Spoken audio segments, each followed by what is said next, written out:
Imagine you pay for something completely legally, only for the government to turn around and demand more money.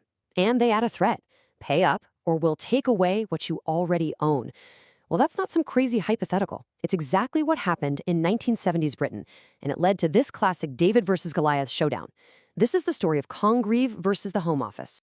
So, yeah, this is the big question right at the heart of it all. If you've bought something fair and square, can the government just change the rules and demand more cash and threaten to take it away if you don't cough up? That was the exact spot thousands of regular people found themselves in back in 1975. All right, let's set the scene. We're jumping back to the 1970s in Britain. Now, back then, if you wanted to own a television, you had to have a TV license. It was the law. You paid a fee every year, and that money was used to fund the BBC. It was just, a normal part of life. So here's where the trouble starts. In late '74, the government announces a pretty steep price hike for the TV license. It's going to jump from £12 all the way up to £18 on April 1st. So what do people do? Thousands of them, including a fella named Mr. Congreve, did the totally logical thing. They bought their new licenses early to lock in that cheaper £12 price. And here's the kicker. This was 100% legal. Think about it like buying a plane ticket before the price goes up next week.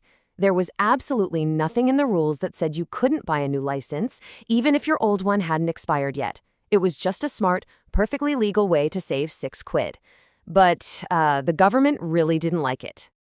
And the way the government reacted is what turns this whole thing from a simple money-saving story into a massive constitutional fight. The government was not happy. They saw all this revenue they were missing out on, so they decided they wanted it back. They went after the exact amount everyone had saved, £6. So the Home Office starts sending out letters to thousands of people, and the message was incredibly blunt. It was basically, pay us the extra £6 or we're going to cancel the TV license you already legally bought and paid for. I mean, talk about an ultimatum. It was a choice, sure, but a choice made under a pretty serious threat. Now, let's be honest. Most of us, faced with a demand like that from the government, would probably just grumble and pay up. But not everybody did. And this is where our hero comes into the picture. His name was William Congreve. He was a retired civil servant, so he knew a thing or two about how government is supposed to work. He knew he'd bought his license legally, and he believed this demand from the Home Office wasn't just unfair, he believed it was a flat-out illegal abuse of power, and he decided he was going to fight it. So the whole legal battle really boiled down to this. The Home Office argued that the law gave them absolute discretion to revoke a license for any reason they wanted. They basically thought their power was unlimited. But Mr. Congreve's argument was way smarter.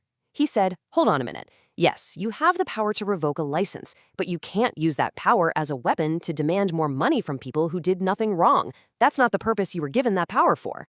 Mr. Congreve refused to cave. He took the government to court, and this thing shot right up the ladder to the Court of Appeal, one of the highest courts in the UK, for the final decision.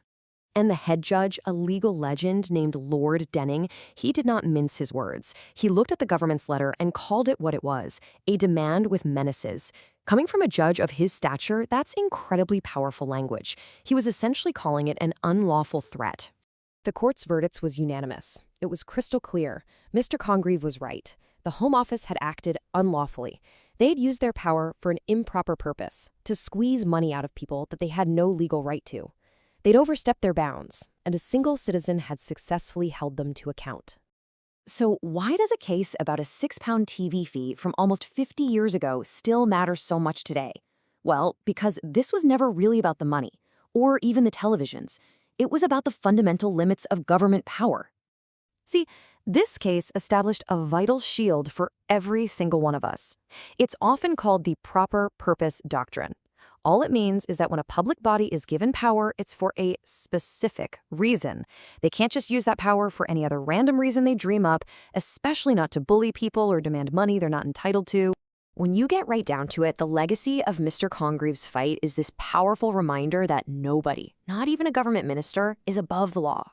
It proves that ordinary citizens have the right to challenge the state when it oversteps. And that idea is a cornerstone of protection against the abuse of power. Today's world is obviously a lot more complicated than 1976. Governments have more rules and more reach than ever before. This makes the lesson from Mr. Congreve's fight more important now than it's ever been. So it leaves us with a pretty important question to think about. How do we stay vigilant and make sure that power is always used for its proper purpose and never as a demand with menaces?